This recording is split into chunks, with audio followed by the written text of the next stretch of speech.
కేటీఆర్ గారి press meet పెట్టడం జరిగింది. అది దేని గురించి అంటే రాష్ట్ర రైతన్నల గురించి ఆయన గారు అయితే బ్రహ్మాండంగా మాట్లాడడం జరిగింది.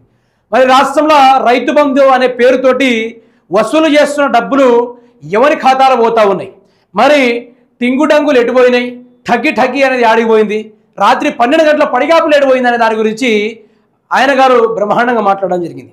ఇప్పుడు కేటీఆర్ గారిని నేను ఆయనని సపోర్ట్ చేసుకుంటూ మాట్లాడతాను. ఆయన చెప్పిన దాని గురించి చెప్తున్నా. సరే, ఆయన అవినీతి చేసిండు అవన్నీ పక్కన పెడితే ఆయన అవినీతి చేసిండా లేదా అనే దాని గురించి వీళ్ళు ఎట్లాగో బయట పెట్టారు. అది లేదు కూడా, వీళ్ళు కల్పిస్తున్న ఒక నాటకం. అవన్నీ పక్కన పెడితే మరి ముఖ్యమంత్రి రేవంత్ రెడ్డి గారి అధికారంలోకి వచ్చినప్పటి నుంచి రైతు బంధు ఏమైపోయింది? రైతు బంధు కేసీఆర్ గారు 10,000 ఇస్తున్నాడు, నేను 15,000 ఇస్తా. ఆయన 2 పంటలకు ఇస్తే నేను 3 పంటలకు ఇస్తా. కేసీఆర్ గారు అంటుండు కాంగ్రెస్ పార్టీ అధికారంలోకి వస్తే రైతు బంధు రాదట, మేమైనా దివానేగాళ్ళమా అనుకుంటా ముఖ్యమంత్రి గారు రేవంత్ రెడ్డి గారు గతంలో మాట్లాడిన ముచ్చట. నిజంగానే ఈడ దివారలు ఎవరు? రైతు బంధు అడిగిన రైతులు చెప్తూ కొడుతున్నారు. రైతు బంధు అవసరమా అని ఉత్తమ్ కుమార్ రెడ్డి పదే మాట్లాడడం జరిగింది. ఈ రైతు బంధు ఉంటే ఒకటే లేకుండా ఒకటే అనుకుంటా రేవంత్ రెడ్డి మాట్లాడడం జరిగింది. మరి రాష్ట్రానికి రావాల్సిన రైతు బంధు ఏది? సక్రమంగా అందించే పింఛన్లేడు పోయినాయి. రాష్ట్రంలో రుణమాఫీ చేస్తా అని చెప్పి సంక్రాంతి దేవుళ్ళ మీద ఓట్లు గట్లు పెట్టుకొచ్చిన ముఖ్యమంత్రి మాట ఏది?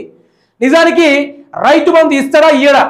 వానాకాలం సూరు కాబోతుంది, విత్తనాలు తీసుకోవాలన్నా అనుకుంటా పదే అకౌంట్లు చెక్ చేసుకుంటారు రైతన్నలు. మరి రోజు ఏమైనా ముఖ్యమంత్రి రైతుల గురించి ఏమైనా మాట్లాడతాడంటే మాట్లాడలేని పరిస్థితి. ఎంత కావాలి మీకు? ఏడున్న డబ్బులు ఇవ్వడానికి ఒక్కడు కూడా ఇస్తున్నాడు.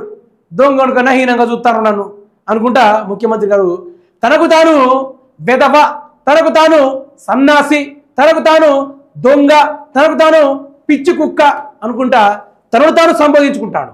ఇటువంటి ముఖ్యమంత్రి ఉండడము మనం దాని గురించి వినడము అదృష్టం.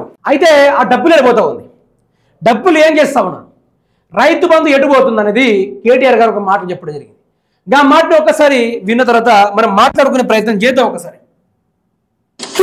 కేసీఆర్ ఆడుకుంటున్నాను తక్కువ 50 రూపాయలు తక్కువ ఒక్కసారి మాత్రం పడుతున్నాయి తక్కువ ఏడా అది కరెక్ట్ మాట.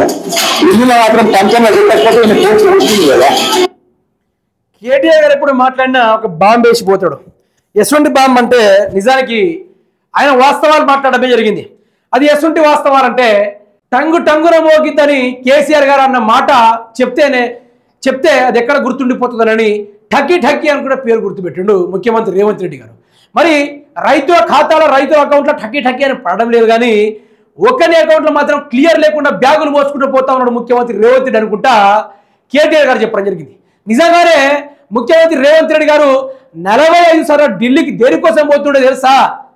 సద్ది మూటను చేతట్టుకొని రాజన్న బిల్బిల్లం అంటూ ఢిల్లీకి పోయినావా రాజన్న అని పాటలు పాడుకునే సిచ్యువేషన్ తీసుకొచ్చాడు ముఖ్యమంత్రి రేవంత్ రెడ్డి. మూటలు యాడు తీసుకుపోతాడు? మూటలన్నీ కాస్త నరేంద్ర మోడీకి అప్పగిస్తాననేది కాదరా, మూటలన్నీ రాహుల్ గాంధీకి ఇస్తా ఉన్నాడు. ఒకవేళ ఇయ్యకుంటే మాత్రము ఈయన పోస్ట్ ఊస్టింగ్ అవుతుంది. పోస్ట్ ఊస్టింగ్ అయితే భూ కబ్జాలు ఎట్లా, డబ్బుల కట్టలు ఎట్లా, పొద్దుగా లేస్తే అన్నదమ్ములు వసూలు చేస్తూ ఉన్నారు, అవన్నీ ఆగిపోతాయి. 5 సంవత్సరాల స్విస్ బ్యాంక్ నింపేయాలి, 5 సంవత్సరాల ఇతర దేశ బ్యాంకులు మొత్తం నింపిపడేయాలనుకుంటా ముఖ్యమంత్రి రేవంత్ రెడ్డి రైతు బంధును, రైతు రుణమాఫీని, మహిళలకు ఇచ్చే 25,000 రూపాయలని, విద్యార్థులకు నిరుద్యోగ వృత్తి కింద ఇచ్చేయాల్సిన 4,000 రూపాయలని రాష్ట్రంలో ఎన్ని చెప్పుకుంటూ పోయినా అన్ని పైసలు కాస్త తెలంగాణ రాష్ట్రం నుంచి వచ్చే ఆర్థికాన్ని కూడా రేవంత్ రెడ్డి గారు మూట పట్టుకొని సొంత ఫ్లైట్లలో రేవంత్ రెడ్డి గారు రాహుల్ గాంధీకి నిత్యం ఢక్కి అనుకుంటా ధారపోస్తా ఉన్నాడు ఆ పైసల్ని. నిజమా కాదా? నిజమై ఉంటే ఇదే జరుగుతుంది, కాదంటే మరి ఆ డబ్బులు యాడిగిపోతున్నాయి? రాష్ట్ర రైతులు పడిగాపులు కాస్తా ఉన్నారు కదా, ఇంకెప్పుడు ఇస్తాం రైతు బంధు? ఎదురు చూస్తున్నాం. ఆ రోజు దివానేగాలు వంటివి కదా, ఈరోజు ఎవరు దివానేగాలు అనుకుంటా ప్రజా ప్రశ్నిస్తూ ఉన్నారు. దీనికి నోరు తెరవాలి ముఖ్యమంత్రి రేవంత్ రెడ్డి, దీని గురించి మాట్లాడాలి రేవంత్ రెడ్డి. మరి ఏం జరగబోతుంది రాష్ట్రం అనే దాని గురించి రాబోయే రోజుల్లో చూద్దాం. రైతు బంధు పైన మామూలు కుట్ర కాదు మిత్రులారా, కోట్ల రూపాయలు మింగేస్తూ ఉన్నారు. నిజానికి ఆ డబ్బులు ఎడిపోతున్నా కూడా పూర్తి స్థాయిలో భాగవతాన్ని ఇంకా బయటపెట్టే ప్రయత్నం చేద్దాం. దయచేసి రైతు బంధు ఇవ్వడం లేదనో రైతులను ఆత్మహత్య చేసుకోవడానికి సిద్ధం కాకండి. ఏది ఏమైనప్పటికీ అన్ని మన మంచికే.